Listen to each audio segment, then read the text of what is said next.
नमस्कार दोस्तों, मेरा नाम है मनीष कुमार सिंह और आप देख रहे हैं 4 पीएम महाराष्ट्र और आपका बहुत-बहुत स्वागत करता हूं। दोस्तों, महाराष्ट्र में एमएनएस प्रमुख राज ठाकरे क्या कदम उठाने वाले हैं, इसी को लेकर के चर्चा चल रही है। क्या वो अपने चचेरे भाई उद्धव ठाकरे के साथ जाएंगे या फिर महाराष्ट्र के डिप्टी सीएम एकनाथ शिंदे से हाथ मिला लेंगे? जी हाँ दोस्तों, इसी के इर्द-गिर्द इस समय थोड़ा-सा रहस्य, थोड़ा-सा सस्पेंस, थोड़ा-सा थ्रिल जो है सियासत की वो मची हुई है और देखने को मिल रही है। लेकिन इन सबके बीच में उद्धव ठाकरे के पार्टी के बड़े नेता प्रवक्ता संजय राउत ने एक चौंकाने वाला दावा कर दिया है। संजय राउत ने कहा है कि सब कुछ ठीक है, सब कुछ पटरी पर है और हम राज ठाकरे के साथ गठबंधन के लिए सकारात्मक हैं। यहाँ दोस्तों एक सकारात्मक बयान दिया है संजय राउत ने और कहा कि बंद कमरे के भीतर क्या चल रहा है आपको अंदाजा नहीं है। यानी प्रेस से बात करते हुए उन्होंने जब कहा कि आपको अंदाजा नहीं है कि बंद कमरे के भीतर क्या चल रहा है। बहुत सारी चीजें लिखी जाती हैं, लेकिन बाद में वो चीजें जो है वो सामने आती है। ये बात संजय राउत ने कही है। अब इनके बयानों से बहुत सारी अटकलें तेज हो गई हैं कि संजय राउत जो कह रहे हैं कि बंद कमरे के पीछे बहुत कुछ चलता है, तो ये इन दिनों जो एकनाथ शिंदे के जो नेता हैं उदय सामंत, जो राज ठाकरे से मिलने पहुंचे थे, उससे पहले देखा गया कि राज ठाकरे से करीब डेढ़ 2 महीने पहले एकनाथ शिंदे भी मिलने पहुंचे थे और इस मुलाकातों के बीच में राज ठाकरे इंटरव्यू देते हैं और कहते हैं कि छोटे-मोटे मुद्दे को भुला देंगे वो उद्धव के साथ आने के लिए अगर महाराष्ट्र जीत की बात होती है और भरे मन से उद्धव भी जो उद्धव ठाकरे उन्होंने वो भी जो है इसको सकारात्मक बयान देकर के पॉजिटिव एक माहौल क्रिएट करते हैं। अब ये बातें चली रही थी कि ठाकरे बंधु एक होंगे या नहीं। अब इस बीच देखिए कैसे सियासत गरमाई हुई है। जैसे कि मैंने आपको कहा कि एक तरफ संजय राउत है जिनका ये ताजा बयान आया है कि पर्दे के पीछे बहुत कुछ चल रहा है, लेकिन हमारे साथ सब कुछ पटरी पर है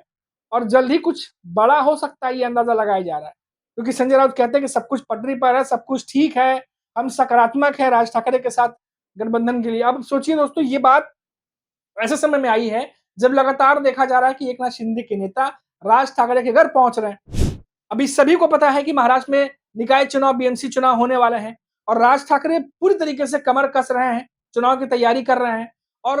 हर पार्टी ये जानती है कि विधानसभा चुनाव में भले राज ठाकरे उस तरीके से प्रदर्शन ना कर पाए हों जिस तरीके से उम्मीद जताई जा रही थी, लेकिन फिर भी निकाय चुनाव, बीएमसी चुनाव में काफी कुछ ज्यादा जो है वो वोटों का इधर-उधर कर सकते हैं वो, क्योंकि राज ठाकरे जो हैं वो ठाकरे परिवार से आते हैं और महाराष्ट्र में उनके भी अपने वोटर्स हैं और बहुत सारे पार्टियों को नुकसान भी पहुंचा सकते हैं और इसीलिए अब उद्धव ठाकरे की पार्टी को ये लग रहा है कि अगर राज ठाकरे इस बीच हमारे साथ आते हैं या राज ठाकरे को भी ये लग रहा होगा कि अगर ठाकरे ब्रदर्स एक होते हैं तो एक बहुत बड़ा जो वोटर्स है, एक बहुत बड़ा वोट बैंक जो है महाराष्ट्र का, वो ठाकरे ब्रदर्स की तरफ आ सकता है। और इस बात को एकनाथ शिंदे भी समझ रहे हैं कि अगर ठाकरे ब्रदर्स एक होते हैं तो जाहिर तौर पर सबसे ज्यादा नुकसान जो होगा वो होगा एकनाथ शिंदे, क्योंकि जहां जहां एकनाथ शिंदे के उम्मीदवार खड़े होते हैं उनके ठीक सामने उद्धव ठाकरे के उम्मीदवार खड़े होते हैं और हमने ये देखा कि लोकसभा चुनाव में, विधानसभा चुनाव में शिवसेना बनाम शिवसेना की लड़ाई देखी गई और ऐसे में शिवसेना के वोटर्स जो हैं वो कई जगह बढ़ते हुए नजर आए। कुछ उद्धव ठाकरे के सपोर्ट में वोट डाला, कुछ ने एकनाथ शिंदे के साथ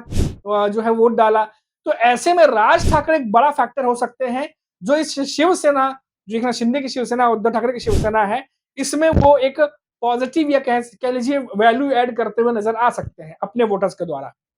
और ये बात महायुति के नेता भी समझ रहे हैं और शायद इसी वजह से उदय सामंत जो है, भले उन्होंने कहा कि एक शिष्टाचार भेंट थी, लेकिन उनकी ये भेंट राज ठाकरे से ऐसे समय में हुई है जब ये तमाम अटकलें चल रही हैं। अब देखिए, सभी की नजरें निकाय चुनाव, बीएमसी चुनाव पर हैं और इसके साथ ही आप देखिए महाविकास अघाड़ी में भी काफी कुछ घटित हो रहा है। एक तरफ तो ये हो रहा है कि जो शरद पवार हैं वो अजीत पवार के साथ दिख रहे हैं और अजीत पवार, शरद पवार दोनों के नेताओं के बयान भी बहुत पॉजिटिव हो रहे हैं। अब ऐसे में ये दावा किया जा रहा है कि अगर अजीत पवार, शरद पवार एक होते हैं तो इससे दो बड़ी चीजें देखने को मिल सकती है। महाविकास अघाड़ी में जो है वो समीकरण बिगड़ सकते हैं और यहाँ महायुति में भी बड़ा समीकरण बनता दिखाई दे सकता है। जो एकनाथ शिंदे बीजेपी के काफी करीब नजर आते थे, वो 2024 के विधानसभा चुनाव के बाद से कहीं ना कहीं वो चीज अजीत पवार की तरफ चली गई। अजीत पवार ज्यादा खासम खास दिखते हैं और ऐसे में अगर शरद पवार, अजीत पवार एक हो जाते हैं तो इसमें कोई डाउट नहीं कि एकनाथ शिंदे के मुकाबले अजीत पवार की एनसीपी कहीं ज्यादा मजबूत नजर आनी शुरू हो जाएगी। और ऐसे में महायुति के भीतर, क्योंकि पहले ही एकनाथ शिंदे के नेताओं को ये शिकायत है कि उन्हें दरकिनार किया जा रहा है, मंत्रालय जो है वो नहीं दिए जा रहे हैं, कई मंत्रालय उनसे ले लिए जा रहे हैं, जो पहले दिए जाने की बात कही गई थी वो भी नहीं दिए गए। और साथ ही साथ आपने देखा कि किस तरीके से सीएम रेस से बाहर हुए एकनाथ शिंदे, फिर गृह मंत्रालय मांग रहे थे, वो भी नहीं मिला। उसके बाद कई सारी चीजें घटित हुई, घटना अब वो पुरानी बातों में अभी नहीं जा सकते। लेकिन देखिए दोस्तों कि महायुति में भी बहुत सी चीजें घट रही हैं। ऐसे में अगर आने वाले समय को भांपते हुए एकनाथ शिंदे अगर ये कोशिश कर रहे हैं कि वहां पर अगर वो एक होते हैं तो यहाँ मेरे साथ भी एक मजबूत गठबंधन होना चाहिए। और क्या इसी वजह से जो खबरें आ रही है कि एकनाथ शिंदे के नेता राज ठाकरे से मिल रहे हैं, क्योंकि एकनाथ शिंदे, राज ठाकरे अगर मान लीजिए साथ आते हैं, अगर जैसा कि अटकलें चल रही हैं, अभी तो फिलहाल कंफर्म कुछ भी नहीं है, तो एकनाथ शिंदे और राज ठाकरे की भी मजबूती बढ़ेगी, इसमें कोई दो राय नहीं है। क्योंकि एकनाथ शिंदे अभी अकेले, जो शिवसेना वो दो हिस्सों में बटी हुई है, उद्धव ठाकरे के पास और एकनाथ शिंदे के पास। एकनाथ शिंदे और राज ठाकरे अगर गठबंधन में आते तो जाहिर तौर पर जो राज ठाकरे के वोटर्स हैं वो एकनाथ शिंदे की तरफ जो है वो मूव करेंगे। तो इसीलिए अब ये सियासत जो है वो कहीं न कहीं एक तिकड़ी में फंसी हुई है, और इसीलिए कहा जा रहा है कि सस्पेंस भी बना हुआ है, थ्रिल भी बना हुआ है, और साथ ही साथ कई दांवपेच भी चल रहे हैं। हमने आपको लगातार बताया कि महाराष्ट्र में इन दिनों बंद कमरे में मीटिंग्स हो रही है बैक टू बैक, चाहे वो महाविकास आघाड़ी हो, चाहे महायुति हो। नेता खुलकर अभी कुछ नहीं बोल रहे हैं, ना ही मीडिया में बयान दे रहे हैं, क्योंकि सभी को पता है कि अभी कुछ भी कहना आने वाले जो स्ट्रेटजीज होती है उसका खुलासा करना अभी सही नहीं होगा। इसी वजह से नेता दबी जुबान में सारी चीजें कह रहे हैं, और शायद संजय राउत भी इसी तरफ इशारा कर रहे हैं कि बंद कमरे में काफी कुछ चल रहा है, काफी कुछ लिखा जाता है, लेकिन समय आने पर वो सामने आता है।